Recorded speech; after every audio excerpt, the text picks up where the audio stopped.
Saudara-saudari terkasih dalam Tuhan, minggu yang lalu kita diajak oleh Sabda Tuhan untuk merenungkan ucapan syukur dan terima kasih. Minggu yang lalu kita mendengarkan 10 orang kusta yang disembuhkan oleh Yesus, namun hanya satu yang kembali untuk bersyukur kepada Tuhan. Minggu yang lalu adalah tema doa syukur, tema doa terima kasih. Hari ini temanya adalah doa permohonan, seruan, doa ratapan. Seperti biasa, bacaan pertama dan bacaan Injil mempunyai pesan yang sama kurang lebih. Bacaan yang pertama tadi diambil dari kitab Keluaran. Ketika bangsa terpilih mau masuk tanah terjanji dan berperang dengan orang-orang Amalek. Panglimanya adalah Yosua, dan Musa yang memimpin mereka keluar dari Mesir berdoa. Maka dalam teks misa kita judulnya tekun dalam doa dan karya. Kita orang Katolik mempunyai peribahasa dalam bahasa Latin ora et labora, berdoa dan bekerja. Dan bacaan pertama tadi Yosua bekerja bagaimana mengalahkan orang-orang Amalek. Namun Musa berdoa. Dikatakan lalu Yosua melakukan seperti yang dikatakan Musa kepadanya dan berperang melawan orang Amalek, sedangkan Musa, Harun dan Hur naik ke puncak bukit untuk berdoa. Dan terjadilah hal berikut ini. Apabila Musa mengangkat tangannya, lebih kuatlah pasukan Israel. Mengangkat tangan adalah simbol berdoa. Maka kalau kita merayakan Ekaristi, lalu imam pemimpin Ekaristi menyerukan marilah berdoa, biasanya imam itu mengangkat tangan. Itu artinya mengangkat tangan itu simbol berdoa. Dan terjadilah hal berikut ini, apabila Musa mengangkat tangannya, lebih kuatlah pasukan Israel. Sebaliknya, apabila Musa menurunkan tangannya, Amaleklah yang lebih kuat. Artinya Israel menjadi lemah. Apabila Musa menaikkan doanya, pasukan Israel kuat. Tapi ketika Musa tidak berdoa atau lelah dalam doa, Amalek lebih kuat. Tetapi menjadi penatlah tangan Musa. Bapak Ibu pernah merentangkan tangan 1 jam? Tuhan Yesus merentangkan tangan di salib berapa jam? Dari jam 12 sampai jam 3. Nah, maka penat dalam doa, lelah dalam doa. Maka Harun dan Hur mengambil sebuah batu, meletakkan di belakang Musa supaya ia duduk di atasnya, lalu Harun dan Hur menopang kedua belah tangan Musa. Apa artinya?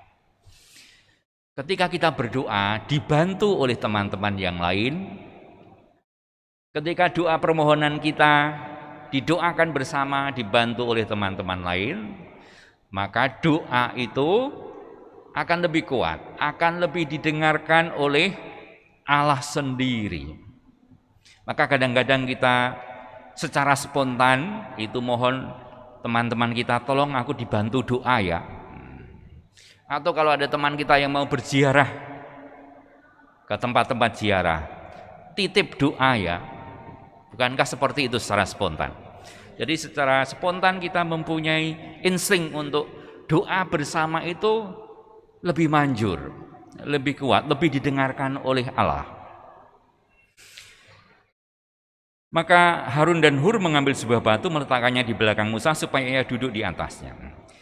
Lalu Harun dan Hur menopang kedua belah tangan Musa, seorang di sisi yang satu, seorang di sisi yang lain, sehingga tangan Musa tidak bergerak sampai matahari terbenam. Jadi sepanjang hari berdoa bersama. Demikianlah Yosua mengalahkan Amalek dan rakyatnya dengan mata pedang. Jadi pekerjaannya berhasil, pekerjaannya selesai. Ora et labora, berdoa dan bekerja. Berdoa dengan tidak lelah, berdoa dengan tidak jemu juga menjadi ajaran Tuhan Yesus sendiri. Dalam bacaan Injil, perumpamaan seorang janda yang minta dibela oleh hakim yang tidak adil. 2000 tahun yang lalu, bahkan sampai sekarang, menjadi seorang wanita di Timur Tengah itu sungguh berat, sungguh tidak mudah. Karena masyarakat Timur Tengah belum memahami kesetaraan gender, bahkan sampai sekarang. Apalagi 2000 tahun yang lalu. Lebih-lebih seorang perempuan yang hidup sendiri, yang suaminya sudah meninggal. Apalagi anaknya yang tunggal laki-laki juga meninggal. Itu dalam perumpamaan seorang pemuda yang dibangkitkan, yang mati, yang lalu dibangkitkan oleh Yesus itu. Maka bisa dibayangkan seorang perempuan janda yang tidak punya siapa-siapa, lemah secara sosial, lemah secara ekonomi, lemah segala-galanya, berhadapan dengan hakim yang tidak adil. Bayangkan pada zaman sekarang di masyarakat yang penuh korupsi, hakim yang tidak adil, aparat penegak hukum yang sedang menjadi sorotan di negeri kita, tidak punya apa-apa untuk membayar, tidak punya siapa-siapa untuk dimintai tolong. Datang kepada hakim itu, belalah aku terhadap lawanku, aku tidak punya apa-apa, orang lemah. Hakim itu sebetulnya nggak mau menolong, tapi dia dikatakan beberapa waktu lamanya hakim itu menolak. Tapi kemudian ia berkata dalam hatinya, walaupun aku tidak takut akan Allah dan tidak menghormati siapapun, karena yang dicari hanya materi, hanya uang, tidak takut pada siapapun, hanya takut kalau tidak punya uang. Namun karena janda ini menyusahkan aku, baiklah aku membenarkan dia supaya jangan terus-menerus datang dan akhirnya menyerang aku. Lalu Tuhan berkata, camkanlah perkataan hakim yang lalim itu. Tidakkah Allah akan membenarkan para pilihannya yang siang malam berseru kepadanya?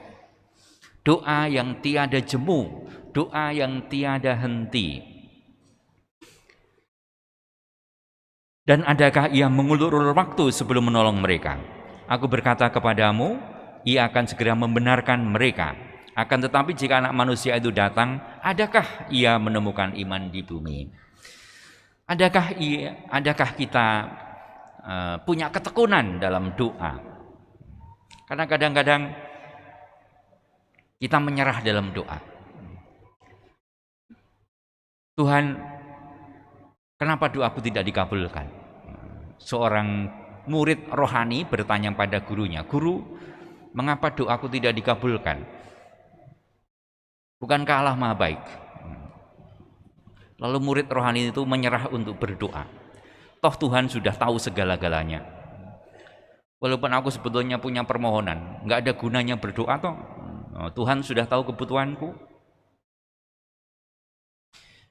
Tuhan Yesus mengatakan demikian. Walaupun Allah tahu segala-galanya, tahu segala kebutuhan kita, namun Tuhan mengatakan bersikaplah seperti seorang anak kecil terhadap bapaknya. Ketika dia kepada murid-muridnya itu mengambil seorang anak, dan barang siapa tidak menyambut kerajaan Allah seperti anak kecil ini, tidak layak. Orang tua tahu segala kebutuhan anaknya, bukankah begitu? Orang tua tahu segala kebutuhan anaknya, apalagi yang masih balita, nggak usah minta pun dia berikan. Tapi orang tua pada umumnya, normalnya seneng kalau anaknya itu mengeluarkan pendapatnya, menyampaikan pendapatnya, mengatakan permohonannya. Walaupun belum tentu dikabulkan oleh orang tuanya. Bayangkan seorang tua yang punya anak, tidak pernah minta sesuatu pun. Pasti orang tuanya stres. Ini anakku itu kok nggak seperti teman-temannya ya. Sekolah sudah mulai, tahun ajaran baru sudah mulai, ya nggak pernah minta sepatu, nggak pernah minta baju, nggak pernah minta ini itu. Pasti orang tua nggak seneng, malah merasa aneh. Ini anakku kok nggak pernah minta sesuatu. Orang tua yang baik itu walaupun anaknya minta sesuatu yang merepotkan dia, pasti senang. Bener gak ya? Semoga bener ya, karena aku nggak punya anak ini. Tapi kalau orang tua yang nggak senang anaknya minta sesuatu yang kecil itu minta sesuatu, itu normalnya itu senang, walaupun nggak dikabulkan loh ya, walaupun nggak dikabulkan. Maka murid rohani itu mengatakan demikian, guru rohani itu kepada muridnya mengatakan demikian. Bukankah hanya ada 3 kemungkinan kalau kamu berdoa? Bukankah hanya ada 3 kemungkinan Allah menjawab doamu? Lalu guru rohani itu menjelaskan demikian. Apa itu 3 kemungkinannya? Yang pertama, doamu dikabulkan. Oke, doamu dikabulkan hari ini juga. Kenapa? Karena doamu sesuai dengan kehendak Allah, sesuai dengan kehendak orang tua. Orang tua oke. Itu yang pertama. Lalu kemungkinan yang kedua, guru rohani itu mengatakan apa? No, tidak. Jangan, tidak boleh. Mengapa? Karena permohonanmu tidak sesuai dengan kehendak Allah. Lalu kemungkinan yang ketiga apa? Tunggu. Pak minta sepeda motor. Tunggu, kamu belum punya SIM. Kan begitu. Kenapa? Karena waktunya belum tepat untukmu. Mohon terus menerus. Tunggu. Kenapa? Waktunya belum tepat. Maka ada lagu yang populer itu apa? Lagu yang populer itu apa ya? Saya lupa. Kalau tidak salah syairnya berbunyi seperti ini. Waktu Tuhan adalah waktu yang terbaik. Waktu Tuhan adalah waktu yang terbaik. Lagu rohani yang populer itu saya kira. Nanti cari di YouTube. Waktu Tuhan, waktu terbaik. Muncul lagunya, itu indah. Maka hari ini kita mendengar firman Tuhan untuk tidak jemu-jemu berdoa.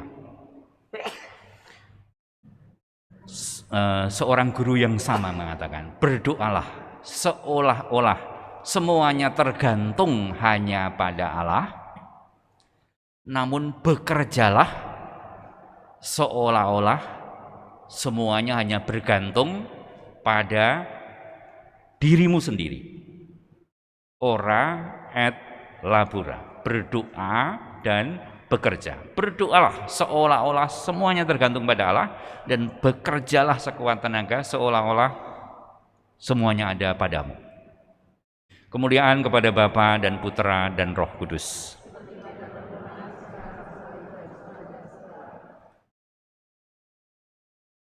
Mari kita bangkit berdiri, kita berbaru iman kepercayaan kita dalam syahadat para rasul.